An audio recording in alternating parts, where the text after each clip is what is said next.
Sempat terjadi perdebatan antara hakim dengan saksi ahli pidana Jamin Ginting di sidang Mario Dandi. Hakim sempat cecar Jamin Ginting soal keterangannya terkait penganiayaan berat dan terencana. Mario Dandi sendiri didakwa melakukan penganiayaan berat dan terencana pada David Ozora. Sidang lanjutan pada Selasa, 1/8, di PN Jakarta Selatan hadirkan dua saksi ahli meringankan dari kubu Mario Dandi. Dua saksi ahli yang hadir adalah Psikiater Natalia Raharjanti dan sidang ahli pidana Jamin Ginting. Sudah keadaan tidak mampu, sudah pingsan, sudah, tapi masih tetap dengan sadar dia melakukan lagi. Baik, ini sedikit saja kepada ahli pidana ya. Tadi saudara menerangkan bahwa niat jahat itu tidak bisa diukur. Iya, Gitu? Nanti baru bisa diketahui setelah pelaksanaan implementasinya kan? iya, benar. Dan menjadi pertanyaan saya begini. Kecuali yang mulia, mohon izin, maaf, kecuali kalau terorisme yang mulia. Terus kalau sikap batin atau mensre itu apakah harus diutarakan kepada orang lain supaya bisa kita mengetahui itu? Sikap batin itu kita tidak bisa lihat kalau belum ada perbuatan yang Artinya tidak perlu harus diutarakan untuk mengetahui mensreanya itu, dia mau melakukan sesuatu itu tidak perlu harus diutarakan kepada orang lain. Ada beberapa indikator yang mulia terkait untuk menilai itu. Contohnya dia sudah mempersiapkan alat untuk itu. Ya, terus sama lah kalau kita lihat di bidang terorisme kan ada foto, ada gambar, ada ini yang sudah memang mengarah ke sana yang mulia. Nah, itulah yang bisa nanti diimplementasikan. Tapi itu juga nggak bisa dipidana kalau belum ada perbuatannya. Baik. Terus satu, menyangkut, tadi udah ditanyakan sama jaksa sebenarnya, menyangkut masalah melukai berat yang digantungkan kepada cara tadi, gitu ya? Iya, yang mulia. Kepada cara.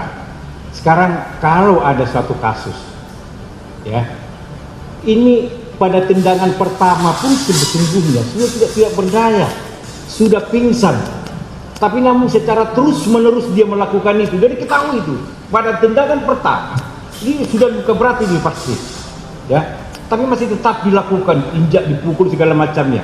Itu masuk kategori cara melakukan atau tidak itu? Melukai beratnya?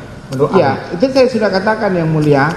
Pada konsep luka berat itu kan kita nggak bisa lihat. Saya bukan ahli dokter juga, saya nggak bisa tahu apakah kondisi seperti itu dia sudah luka berat atau secara segala saya macam. untuk memastikan, jangan seolah-olah dalam arti kalau sudah pakai alat sudah termasuk itu dalam mempersiapkan melukai berat. Coba kalau Mike Tyson itu nggak perlu alat pun dia bisa melukai orang berat, seperti begitu, gitu. Ya, yang mulia. Iya kan? Ya, tadi saya sudah sampaikan tadi. Ya itu makanya jangan difokuskan ke begitu. Iya. Mempersiapkan alat. Tadi itu bagaimana dia kalau memang melukai berat itu tergantung kepada caranya. Atau gini aja, menurut ahli kesimpulannya, kalau orang yang sudah tidak berdaya, namun masih tetap dilakukan pemukulan, itu termasuk melukai berat atau tidak itu dulu, menurut ahli.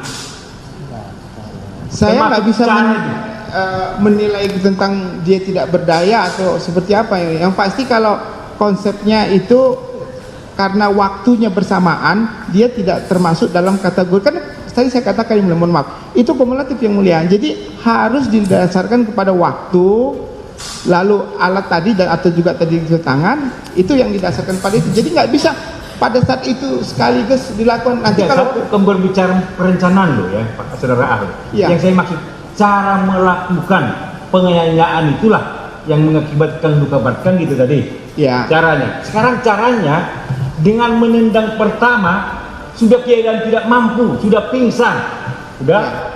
Tapi masih tetap dengan sadar dia melakukan lagi.